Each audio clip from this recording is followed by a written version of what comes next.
Hey guys, it's story time in the snow.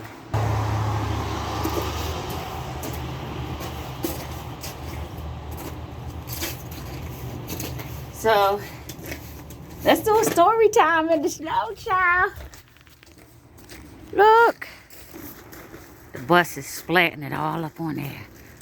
So let's get started. All right, story time in the snow. Let me see. All right, so of course, this is definitely going to be about the you know what. So, y'all, I'm burning up in these clothes that I wore. Hope I don't bust my behind. There's been a lot of people out here. Look at this. I love the beautiful trees. Oh, I meant to look in my backyard. All right, so anyway, story time in the snow. Don't forget, it's me.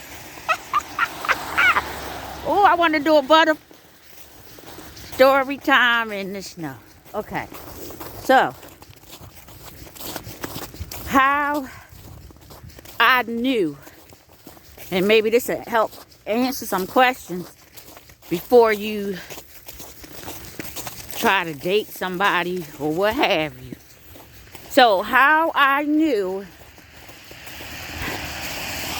that a narcissist was a narcissist. Here's my story. But first, let me give you a few things that happened before I knew. One, just around this person, not even knowing this person, I felt uncomfortable. I felt uneasy. Come on, loud. I felt like this person was not authentic. I felt like this person didn't have my best interests at heart. I literally felt this person was out to get me. And I'm not talking about a paranoid feeling. I'm talking about a feeling like something is not right with this person. And you need to get away. And you need to get away fast. But I didn't listen to my stomach. I didn't listen to my gut. Because my stomach was feeling all funny. Like a fish was inside my stomach, swirling around, telling me to go, run, get out of here. And so, here's the story. So about, let me see, 16, 17, 18, 19. About 3 years after the narc, I'm in a Rita's water. No, let me back up. I go in a check cashing place to get a money order for my neighbor. They wanted a money order because I was going up that way. And I go in the check cashing place. I'm in line to be next. And while I'm in line to be next, this tall guy comes in and he's speaking to everybody. That was my first sign, because it turned me off, like literally. That was my first sign. Like, not around this part of town. Don't nobody come and be speaking to nobody. Not around this part of town. Plus, this dude looks like a stranger. He don't look familiar. The way he was dressed was different. Y'all, look at this beautiful tree. Look at that. And so I'm talking to the cashier, because everybody knows she knows. Talking to the cashier, and shout out to Shirley. Talking to the cashier, and she said, "So what you doing today she knows after you leave here. And I said, I'm gonna go get some water ice. Nice and hot outside. I said, do you want one? I'll buy all you guys one. You deserve it. And she said, oh no, oh, that's so sweet. Thank you, she knows. And so the man, the tall guy behind us that's speaking to everybody says, my treat, my treat. I'll buy you all water ice. So Charlene says, oh, that's nice. And then she whispers to me, go with him, girl. Make sure he don't do nothing to our ice cream. And then she laughed out loud, right? And that put me on the spot, but not really, because she know how to say no. That put me on the spot, and I got my neighbor's money order, and I went to my surrounding child, and I went to get the water ice. So I'm digging in my pocket, getting ready to pay the lady, because remember, the tall guy was behind me, right? He was like a person, and then him behind me. And so he comes up after I'm passing the Rita's water ice clerk, cashier, the money. He said, no, keep your money. He gives it to the girl, and she takes his money, and she pays for it. The whole time I'm thinking, I hope this dude don't come out, because this dude is weird. I just got a bad feeling about him. I do. Then he pays the lady and giving me my ice cream, and I asked her for a cover. She said she doesn't have a cover. She gives me a spoon and another cup. So I covered up because this dude is steady talking, right? And so he asked me for my name and everything, and I give him. She knows. And oh, my hand's getting cold.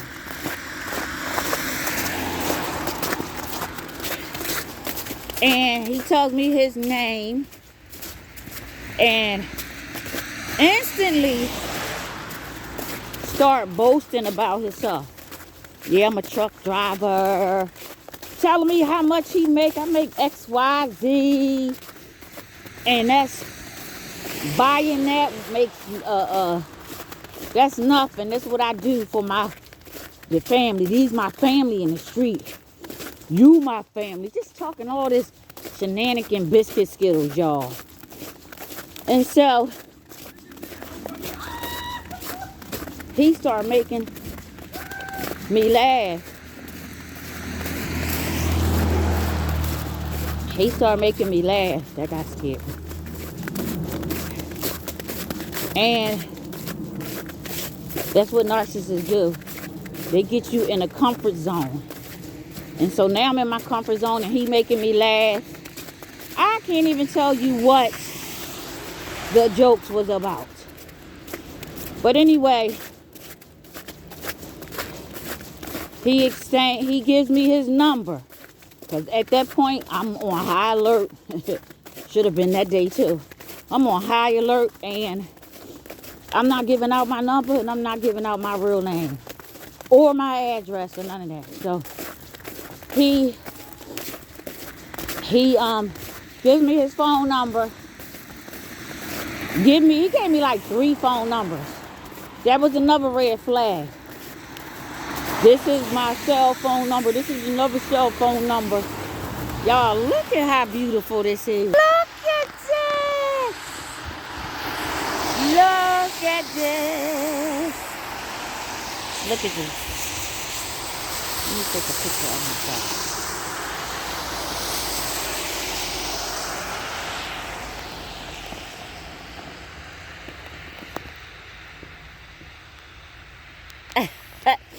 sorry, y'all. I was doing that so that I can get a picture later on. So, he started, he gives me all these numbers. I think it was like 4. These 2 is my cell phone, and this one is my apartment number, and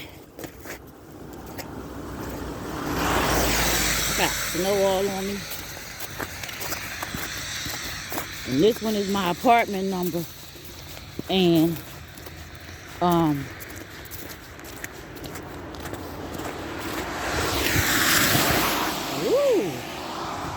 this one is my, sorry y'all, I'm crossing the street, trying to be safe and look both ways.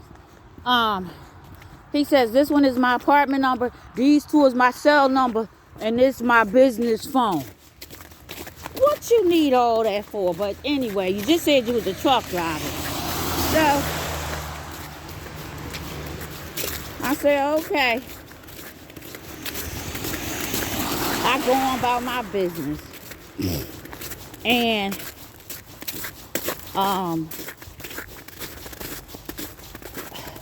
a week passed by. I ain't calling that guy. Another week passed by. Now, this how dumb our senses, spotty sensors is off. Because we put them off. Right? I'm like, dang, I want to get dressed real pretty and go somewhere.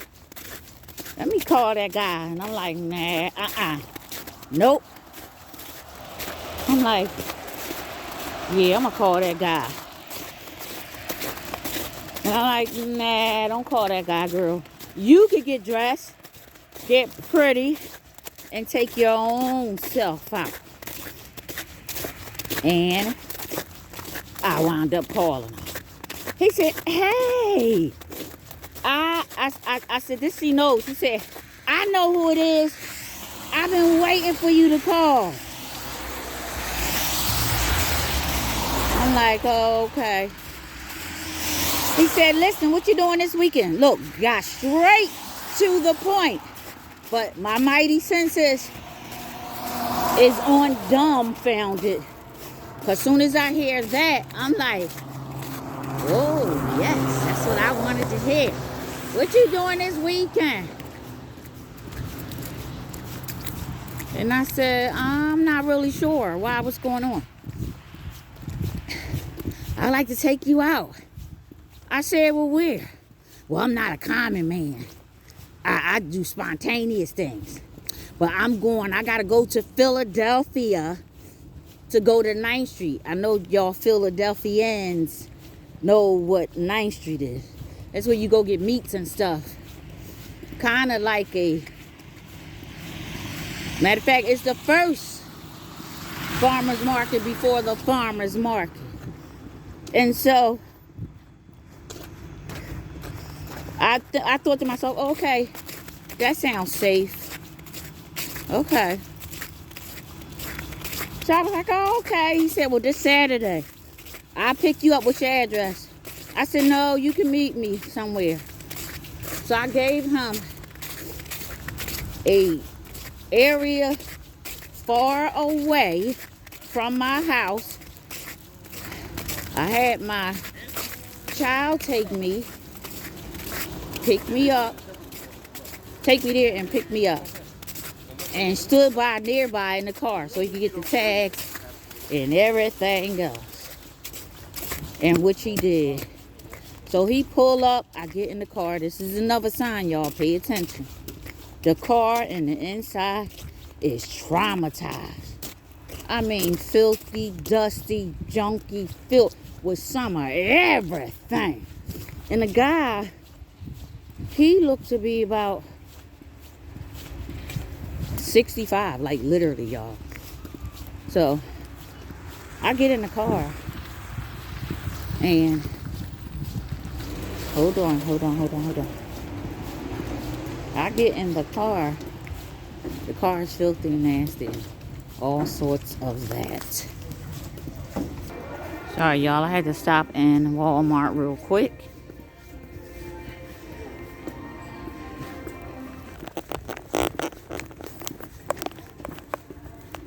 So, I get in the car. Those stomach crazy emotional feelings, like my stomach is having stomach palpitations. And my stomach is just doing all kinds of, it's just doing all kinds of, no, no, no, no, no. Get out of here, get out of here, get out of here. Even to the point where when I got in the car, my stomach said, get out. I closed the door. My stomach said, get out. My stomach was like, start getting all kinds of emergency precautions together. Okay, so if he try to make a move or act crazy or say something you don't like, as soon as he get to a light, you're going to jump out. Okay, leave his car door unlocked. Leave it unlocked. Roll the window down. Even though he got the air on, roll that window down. I'm thinking of all kinds of stuff. Dig your hand in your holder. Get your hand in your pocket. You know what's in there? So put your finger where it needs to be at. Like I'm in the car, just ready. So remember, we got the ride to a whole nother state. So he's talking and saying how beautiful, which this means nothing to me. How beautiful I am. How amazing I am. And I know you're a great mom. Now mind you, I don't know this guy. That's another sign right there.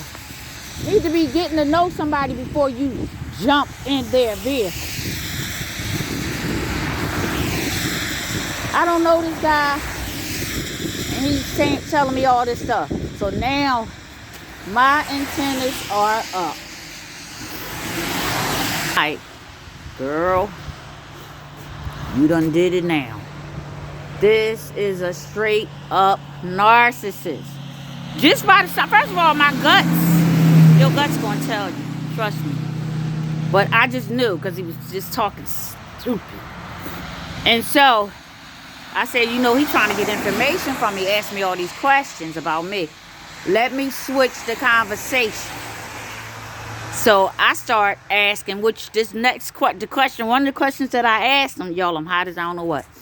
One of the questions that I asked him, I knew was going to be the fact that this man was a narcissist and that my guts was right the day I met this man.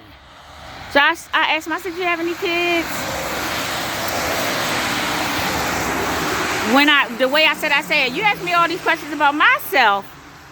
Do you have any kids? You could see his facial expression. He got offended by that. And then he said, yeah, I have kids. I said, oh, well, tell me about them. So I started saying everything that he said about me. I know you're an awesome dad. I said, I could just tell you're a truck driver and everything. And so I'm getting him to talk. He keeps going off of his kids, evading the conversation about his kids, and goes to what narcissists will do if they feel you're getting ready to open their Pandora's box. He kept going to his father. Yeah, my father is sick. My father in the hospital. I just went to see my father, and I took my father this, and I took my father that. My father, right? And I was like, yeah, he evading. Then I said to myself, I said, you know what? This is what's going to hit the nail on the coffin. Ask him about his mama. And I asked him about his mama. All right, hold on. I'm getting ready to get on my bus. So I started asking him about his mother. And he went right back to his father. And I was like, yeah, he's a narcissist. And then, honey, I wouldn't let it go. I was like, let me, let me triple verify and confirm and make sure that I'm absolutely positively correct, because I know that I was. And then, hold on, my bus stop. Something good gonna come my way. Something good is gonna come my way. Hey, it's gonna come our way. Bam. So then I said, you told me about your kids and told me about your father, and I'm sorry to hear that, you know, he's not well. And I flipped a little bit. I said, are you gonna go see him today?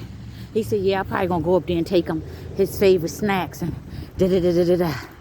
And I was like, oh, you seem like a awesome son. And I'm sure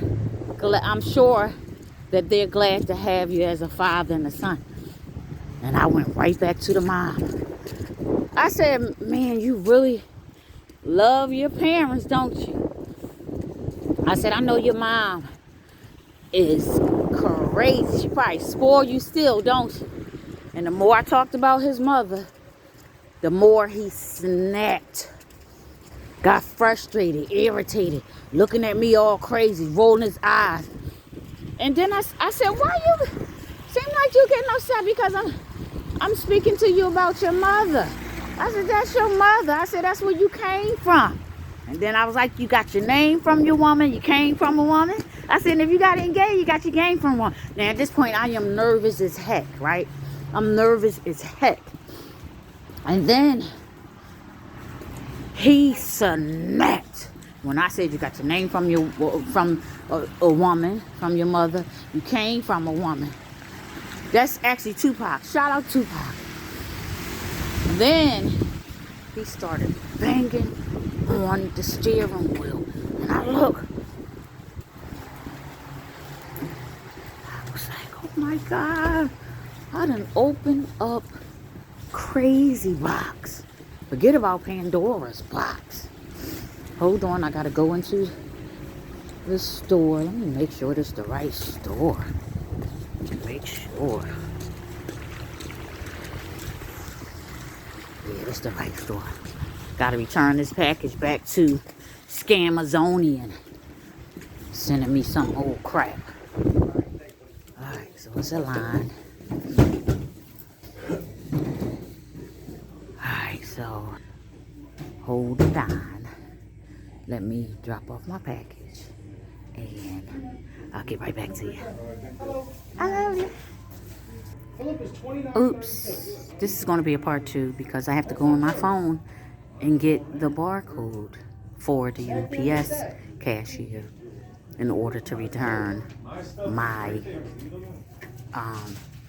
damaged item back to Scamazon. Alright, I love you. Stay tuned for part 2.